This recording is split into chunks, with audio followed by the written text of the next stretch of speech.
Fui una esposa infiel y mi marido me pilló siendo infiel en el despacho de casa, mientras nuestros hijos veían la tele en el salón. Lo rompió todo, mi amante quedó con secuelas permanentes, y yo acabé sin nada y enferma. Si te gustan las historias de traición y venganza, dale me gusta al vídeo, suscríbete al canal y activa la campanita para recibir notificaciones de nuevas historias. Mi vida era, a los ojos de todos, un cuadro enmarcado de perfección.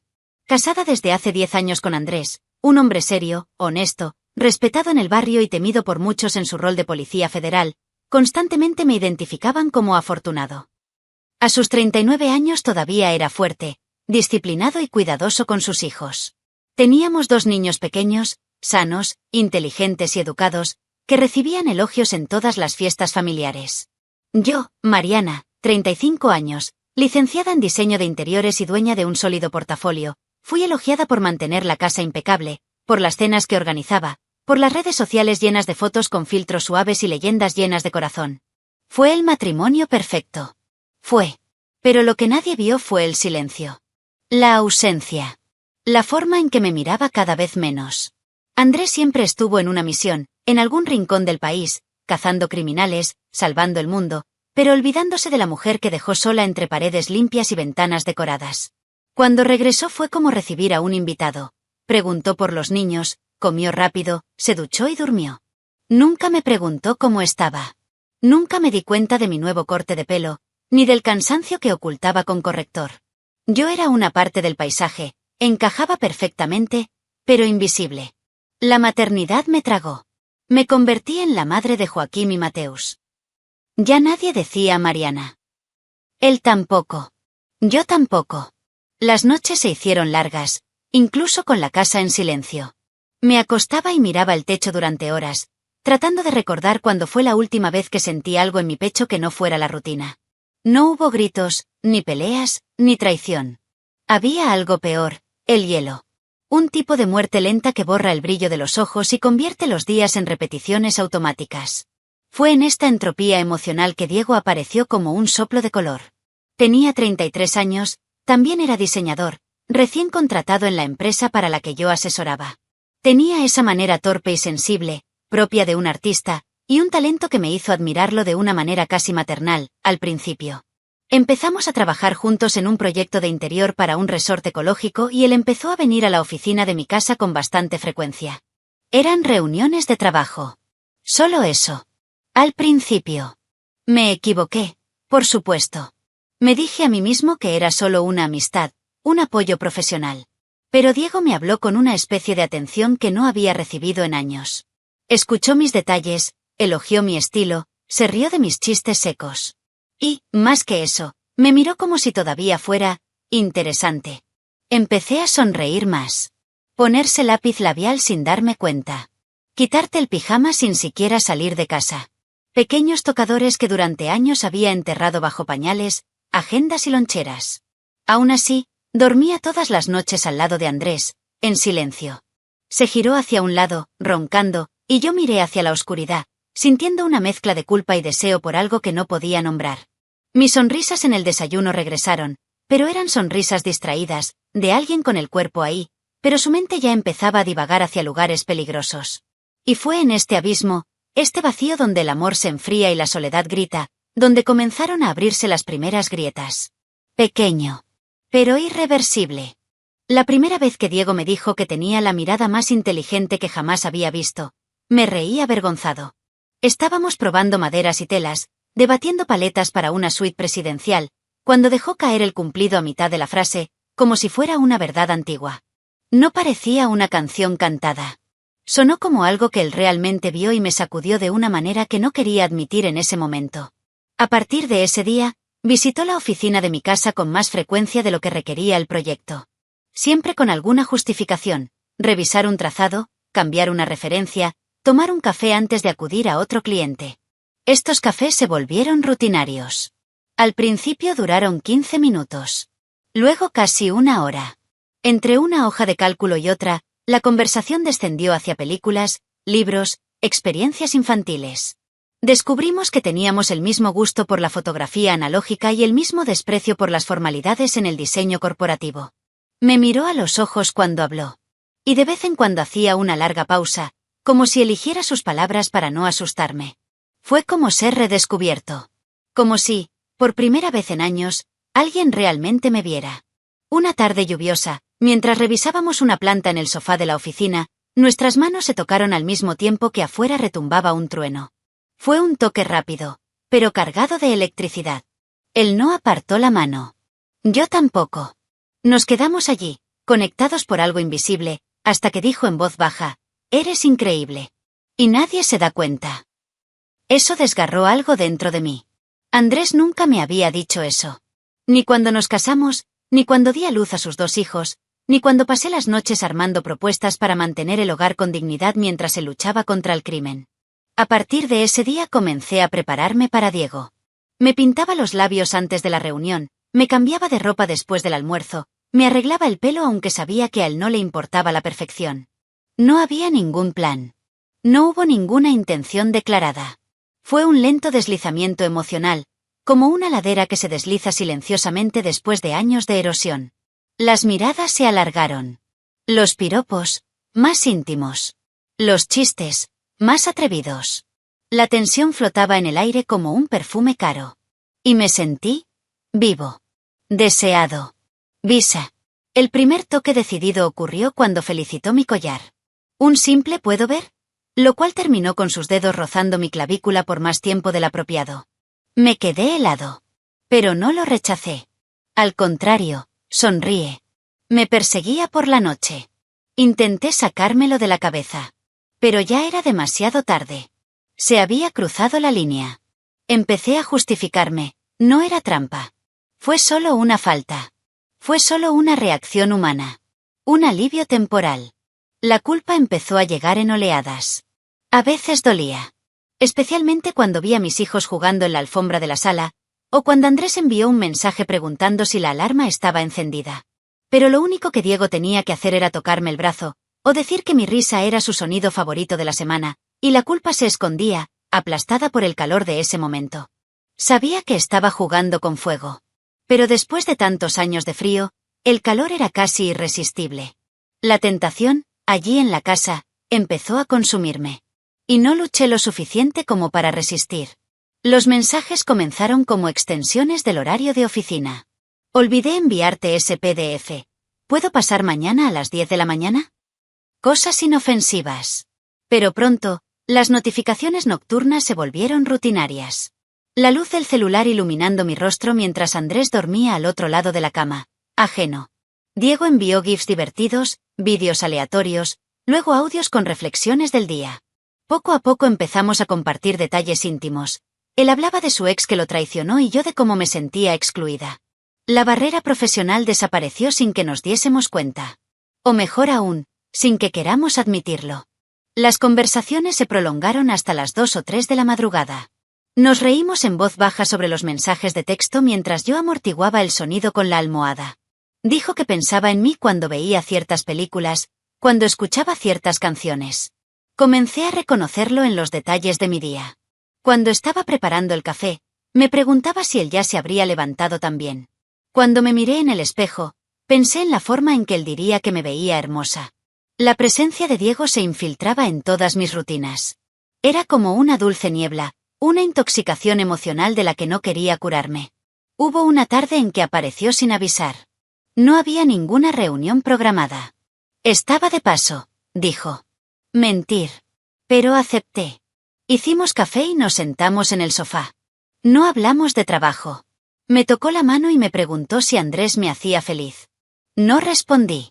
Solo miré la taza vacía, sintiendo un nudo en el pecho. Era imposible negarlo. Mi cuerpo lo quería. Mi mente lo había estado deseando durante semanas. Pero mi matrimonio todavía estaba, técnicamente, intacto. No quería ser el traidor. Aún no. Pero Diego no tenía ese freno. Él fue directo. Envió audios donde decía que soñaba conmigo. Un día, al final de la tarde, sin ninguna ceremonia, escribió: «Hoy pensé en ti, cuando me toqué».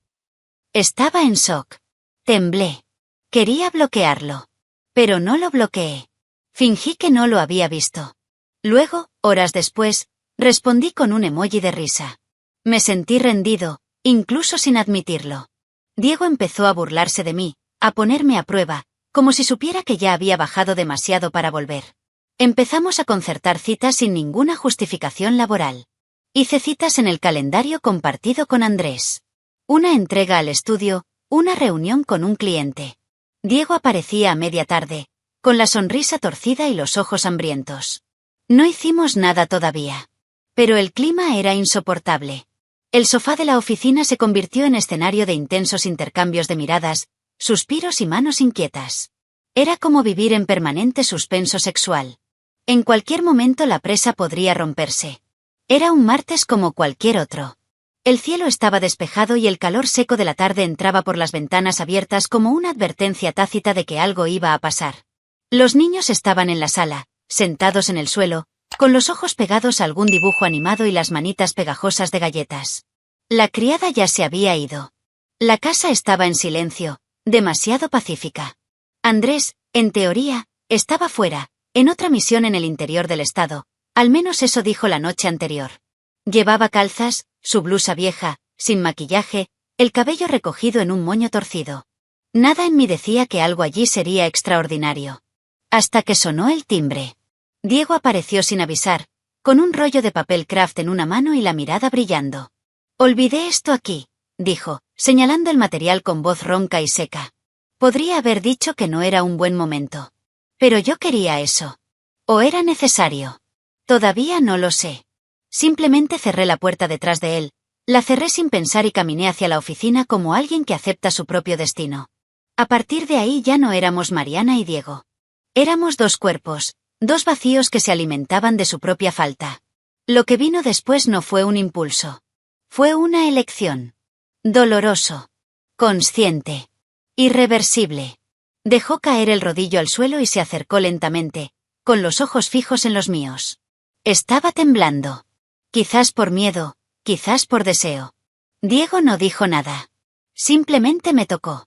Primero en su cara, luego en su cuello, hasta que su mano se deslizó alrededor de mi cintura y me acercó. El beso fue como un estallido, una explosión de todo lo que había estado contenido durante semanas. Era diferente de todo lo que recordaba. Había hambre, pero también reverencia. Me besó como si me estuviera agradeciendo. Como si mi cuerpo fuera algo sagrado, no un objeto usado como lo hacía Andrés en raras noches. El sofá se convirtió en escenario. Me quitó la camisa con cuidado, como si desenvolviera un viejo y precioso regalo. Cuando mi piel quedó expuesta, el aire se sintió más frío de lo que debería haber sido.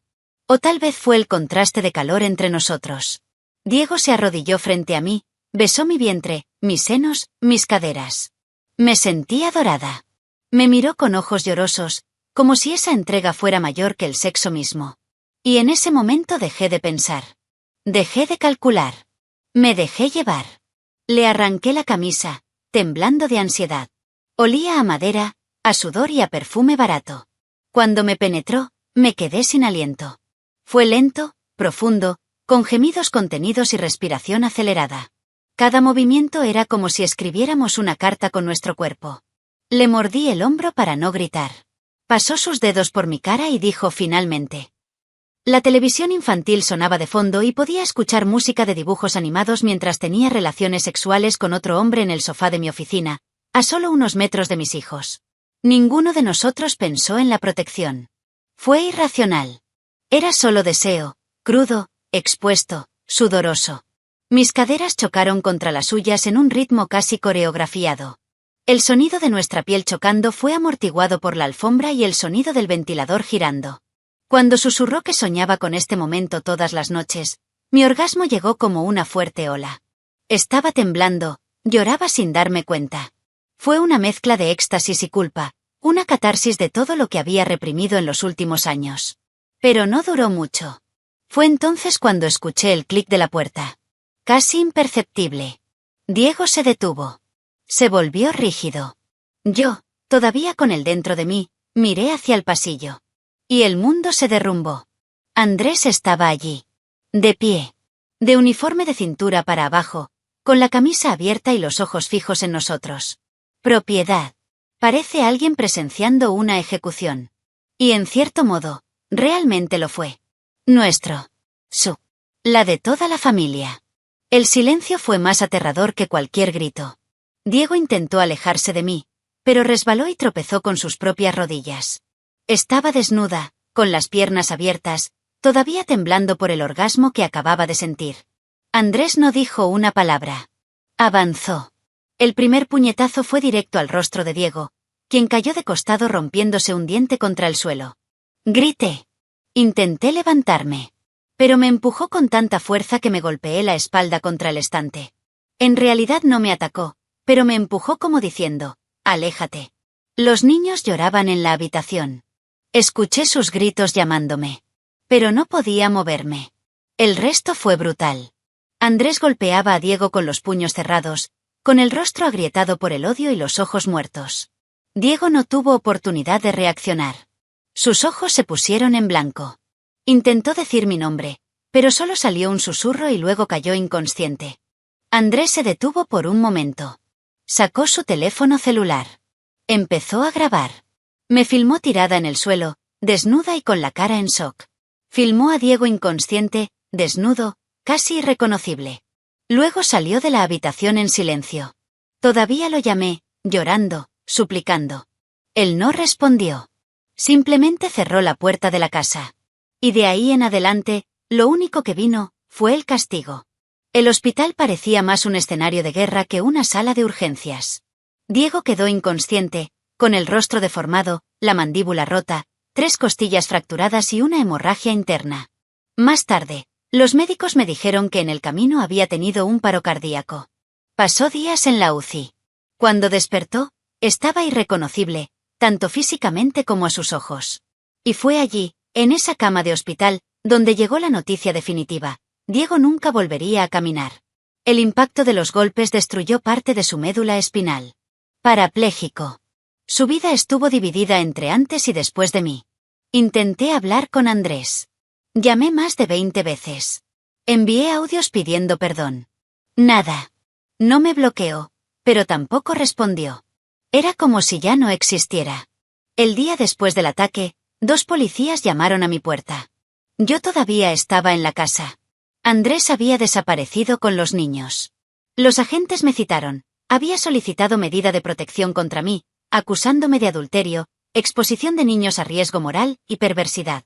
Perversidad. Esa palabra me atravesó como un cuchillo helado. Minutos después recibí el mensaje que más me destrozó. Un vídeo. Era la grabación de Andrés. Las imágenes captaron mi desnudez en el suelo, Diego inconsciente, el desorden, la sangre. Todo. Lo había hecho para tener pruebas. Y lo había hecho.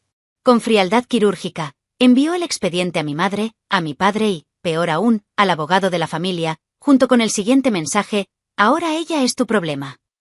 No podía respirar. Me desplomé en el suelo.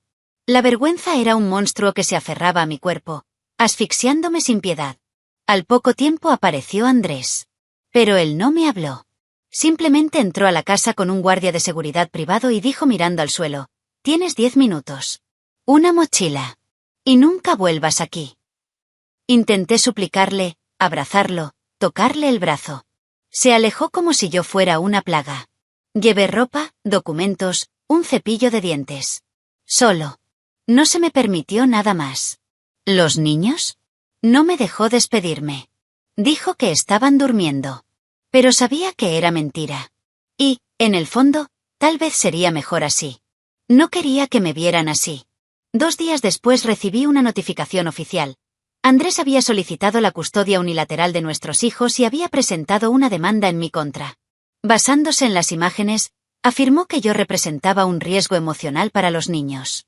También me pidió que no me acercara a menos de 500 metros de ellos. Y lo logró. En menos de una semana lo había perdido todo: marido, hijos, casa, reputación. Y ni siquiera tenía derecho a defenderme. La sentencia no provino del juez. Vino de mi propia elección. Desde el sofá de mi oficina. Por la mirada de un hombre que no era mío. En el grupo familiar el silencio se convirtió en desprecio. Mi padre me envió un único mensaje: «No intentes involucrarnos en esto. Tú tomaste tu decisión». Mi madre me llamó llorando, pero colgó antes de que dijera una palabra. Los amigos desaparecieron. Los clientes dejaron de responder. Mi vida se estaba desmoronando como si nunca hubiera existido. Me fui a dormir a una pensión de tercera, con la mochila en el suelo y el alma hecha pedazos. Mientras tanto, Diego luchaba por sobrevivir. ¿Y yo? Permanecer despierto sin volverme loco. Intenté ver a los chicos semanas después. Fui a la escuela, me escondí entre los autos en la salida, con el corazón acelerado. Cuando los vi, tan pequeños y frágiles con sus mochilas coloridas y sus caras sudorosas, me dolió el pecho. Llamé, en voz baja, solo para escuchar mi voz en el viento. ¿Joaquín? Medos. Ninguno de los dos miró. El mayor se volvió hacia su hermano y le dijo, en un susurro que todavía escucho en las pesadillas, «Mami murió, ¿recuerdas?» Papá lo dijo. Esas palabras desgarraron mi piel peor que cualquier puñetazo. No lo vieron. Ellos no lo sabían. Pero ya me odiaban. Porque escucharon. Porque creyeron. Porque confían en su padre, y yo ya no soy digno de confianza. Intenté contactar contigo por todos los medios. Llamé. Envié cartas. Le pedí a mi madre que intercediera. Nada funcionó. La familia de Andrés levantó un muro alrededor de él y de los niños, como si yo fuera un monstruo al acecho. Mis padres, socialmente humillados, rompieron conmigo por completo. Mi padre bloqueó mi número. Mi madre solo enviaba audios cortos y fríos, hablando de decepción y vergüenza pública. ¿Amigos? Ellos desaparecieron. Nadie quería ser asociado con esa mujer que fue sorprendida teniendo sexo con otro hombre en la casa, con sus hijos despiertos en la habitación de al lado. Se convirtió en un rumor. Se hizo realidad. Se convirtió en mi identidad. Sin hogar, sin apoyo, sin opciones, terminé en el departamento de la mamá de Diego. Ella me odiaba. Me culpé por lo que pasó, y con razón. Pero me dejó dormir en el sofá. Diego ya estaba en casa, ahora atado a una silla de ruedas. Los ojos vivos habían desaparecido. En su lugar, un amargo vacío. Al principio intentamos fingir que había algo ahí. Hablamos. Nos reímos sin fuerzas. Dijo que me amaba, que estábamos juntos contra el mundo.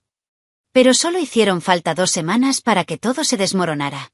Empezó a mirarme como me miró Andrés el último día, con asco.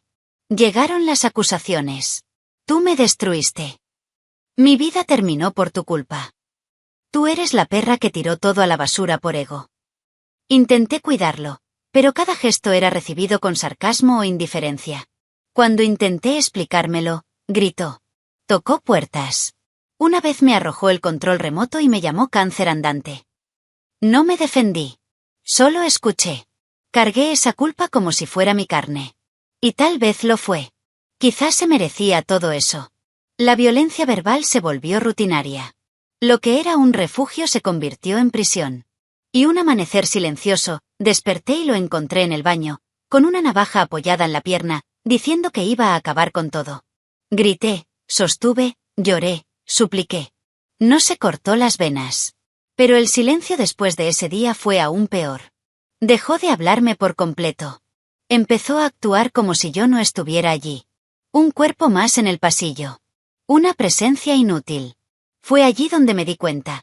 Estaba tratando de reconstruir una vida sobre las ruinas, y ni siquiera él ya me quería.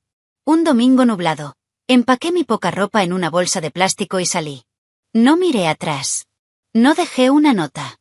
Me acabo de ir. Sin objetivo. Sin hogar. Sin nombre. Me convertí en una sombra de la mujer que una vez fui. Una que tenía marido, hijos, carrera, sueños. Ahora, solo tenía el peso del pasado en mi espalda y un agujero en mi pecho donde vivía el amor. Y ni siquiera Diego, que alguna vez fue mi cómplice, quería verme más. A partir de entonces me convertí en un vagabundo. Durante los primeros meses viví con un conocido lejano, un antiguo cliente piadoso que me dejaba dormir en una pequeña habitación en la parte trasera del edificio. A cambio, limpiaba baños temprano en la mañana y quitaba el polvo de las mesas donde solía dar consultoría de diseño. Ya nadie me reconoció. Y quien lo reconoció, miró hacia otro lado. Evité los espejos. Lo que vi en ellos no fue una mujer. Era un reflejo del arrepentimiento materializado. Círculos profundos bajo los ojos, hombros caídos, piel seca y sin color. Mariana había muerto. Lo único que quedaba era el peso de su recuerdo. Fue limpiando el suelo de una oficina polvorienta cuando sentí la primera punzada. Un dolor agudo en la parte baja de la espalda, que parecía arder desde dentro. Lo ignoré durante semanas, hasta que caí en el baño de una panadería. Me llevaron a un centro de salud público, donde me hicieron pruebas y me dieron la noticia. Cáncer. Agresivo. En el útero. Avanzado. El doctor me explicó el tratamiento. Escuché en silencio, firmé los papeles de negativa y me fui. No quedaba nada que quisiera salvar. No tenía a nadie para seguir con vida. Mi cuerpo solo llevaba vergüenza. El resto ya estaba muerto. Intenté ver a mis hijos por última vez. Me quedé durante horas frente a la escuela, al otro lado de la calle, con un pañuelo cubriendo mi calva desde la primera quimioterapia que probé y abandoné. Entonces los vi. Joaquín y Mateus, un poco más altos, con mochilas a la espalda, riéndose. Junto a ellos, una mujer joven, hermosa, con el pelo recogido y ropa ordenada, la nueva esposa de Andrés. Los tomó de la mano, como una madre. Como lo hice yo. Casi crucé la calle. Pero ella me vio primero. Su mirada era rápida, directa, cortante. Se paró frente a ellos y los guió hacia el auto, como si yo fuera un riesgo. No lo intenté de nuevo. Regresé a la pensión donde alquilé una cama por la noche y comencé a escribir. Cogí una libreta vieja y, por primera vez, comencé a contarlo todo. Desde el principio. Cada silencio, cada mirada evitada, cada roce, cada caída. Escribí como quien confiesa un crimen. O como quien grita sin voz. Era mi manera de dejarles algo, para cuando fueran adultos, para cuando quisieran entender lo que pasó. Escribí con la cobarde esperanza de que, aunque me odiara, algún día pudieran leerme. Empecé a vivir los días en que tenía fuerzas para escribir. El cuerpo dolía. Las náuseas volvieron. Los medicamentos del SUS no siempre estuvieron disponibles. Perdí peso. Perdí cabello. Perdí dientes. Pero seguí narrando. Página tras página, contando cómo me convertí en la mujer que destruyó su propia casa con sus propias manos. Y cómo, después de eso, fui olvidado. Ya nadie recuerda mi nombre en voz alta. Solo me citan como ejemplo de lo que no debería ser. Espero el final en silencio. Nadie me visita. Nadie pregunta. Me convertí en una presencia invisible en los pasillos del hospital público. Una mujer delgada, silenciosa, de ojos hundidos y dientes amarillos. Pero con mi corazón todavía atrapado en el pasado, en el momento exacto en que cerré la puerta de mi oficina para vivir lo que nunca debería haber comenzado. Era una mañana gris. El cielo parecía seguir el estado de mi cuerpo, pesado, marchito, muriendo lentamente. Sabía que no tenía mucho tiempo. Los médicos ya no lo ocultaron. Entonces decidí hacer lo que llevaba meses evitando, ir a la casa donde viví durante más de una década.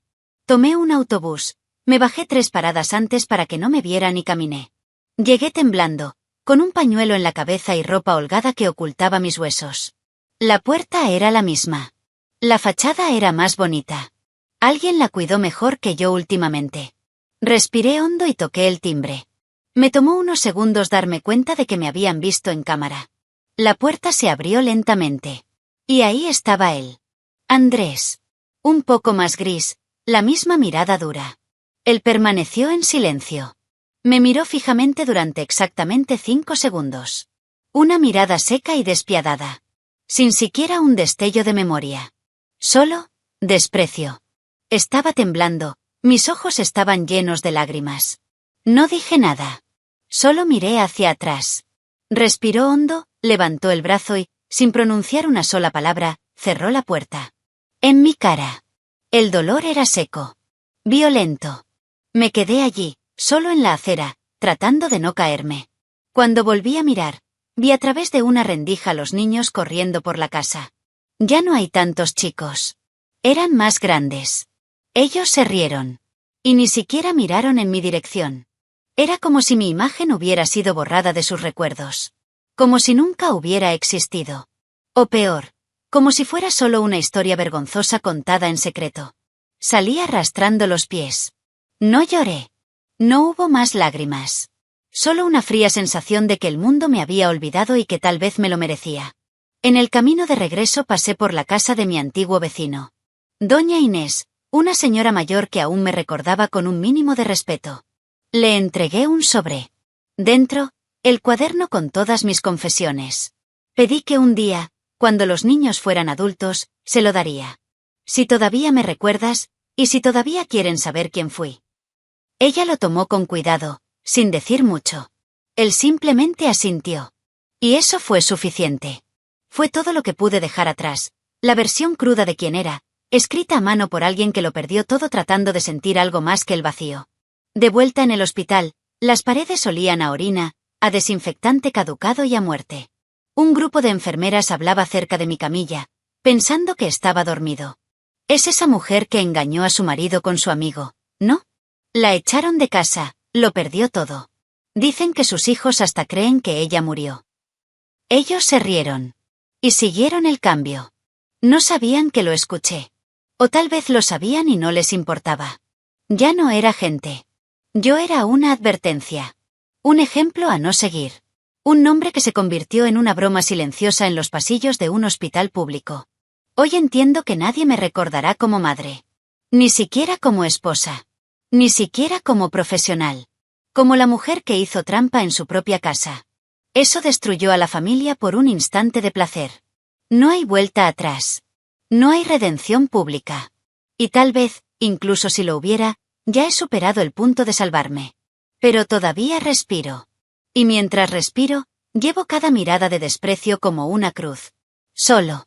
Hasta el final. Si estás leyendo esto es porque, de alguna manera, mis palabras sobrevivieron a mi cuerpo.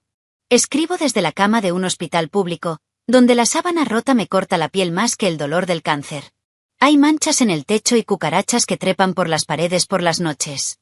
No tengo visitas. No tengo flores. Nadie sabe mi nombre aquí. Y, sinceramente, no necesitan saberlo. Solo soy otra mujer que cometió un error y fue devorada por el error.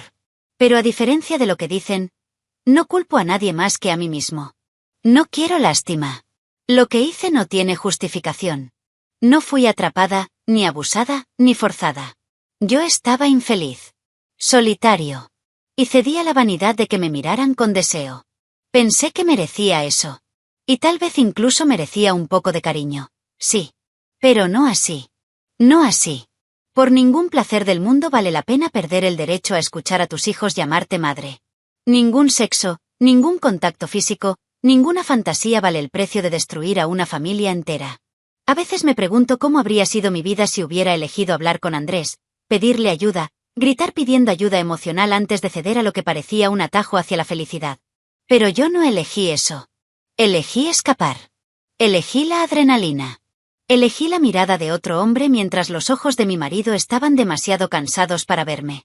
Y hoy lo único que quedaba era arrepentimiento. Frío. Seco. Constante. Si mis hijos alguna vez leen esto, quiero que sepan, nunca dejé de amarlos. Nunca. Incluso en los peores momentos, incluso cuando todo se vino abajo a mi alrededor, fuiste mi hilo de cordura. Y por eso preferí desaparecer. No quería que crecieran con la imagen de la mujer en la que me convertí. Preferí el olvido. Los miré desde lejos, como si observara un mundo que ya no les pertenecía. Y aún desde lejos, mi corazón estaba lleno de ti. Quizás algún día alguien diga que fui cruel. Que merecía lo que viví. Y, sinceramente, tal vez tengan razón. Me convertí en un fantasma. Una sombra de lo que fui. Pero si todo esto tiene alguna utilidad, que sea como advertencia. Si tú, mujer, sientes que estás desapareciendo, grita. Grita antes de que el silencio se convierta en traición. Antes de que el vacío te trague y te conviertas en mí. Una historia contada por otros con desprecio. No pido perdón. No lo merezco. Pero si has llegado hasta aquí, si has leído hasta el final, solo te pido una cosa. Aprende de mi caída. Y vivir de una manera que no tengas que, un día, escribir tu confesión final en un cuaderno sucio, tirado entre hojas ásperas, esperando que la muerte sea el único alivio. Soy Mariana. Y este es el último capítulo de mi historia. Deja tu opinión en los comentarios, dale me gusta al vídeo y suscríbete al canal para recibir notificaciones de nuevos vídeos, y también ayudarnos a llegar a más personas y formar una comunidad. Disfruta y mira una de las historias que van apareciendo a continuación sobre nuevas denuncias de traiciones y venganza. Hasta la próxima.